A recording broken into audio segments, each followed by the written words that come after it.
So I'm in the car right now, but I'm just wondering something pretty simple about our reading from Ephesians. So I tell you this and insist on it in the Lord, that you must no longer live as the Gentiles do in the futility of their thinking. They are darkened in their understanding and separated from the life of God because of the ignorance that is in them, due to the hardening of their hearts.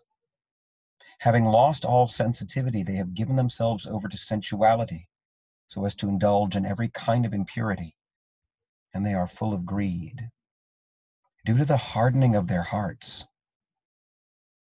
Now, it's very easy to see people all around us given over to sensuality and a kind of greed. To recognize that there's a hardening in their hearts at a certain level is sometimes harder to see, because it's not necessarily true. We have a lot of people who want to be good and want to do good and seek for a kind of virtue, and they find it in an ideology.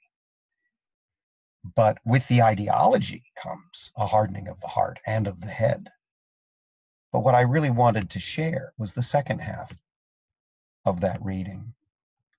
That, however, is not the way of life you learned when you heard about Christ and were taught in him in accordance with the truth that is in Jesus.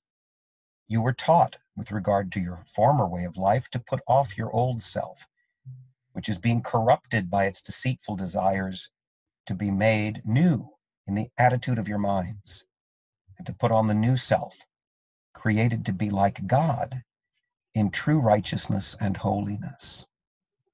You were taught this.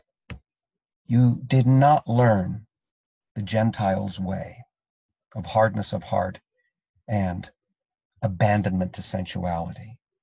You were taught the renewal of the self in Christ Jesus.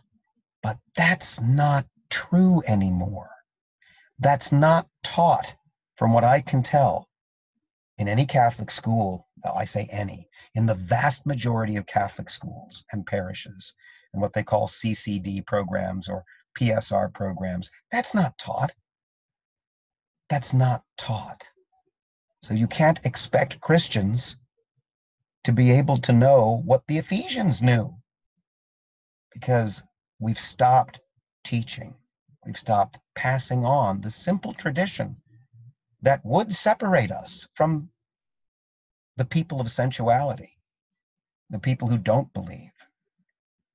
So we are no longer separate, because we've no longer been taught. We've no longer tried to be. We've no longer learned. It's as simple as that.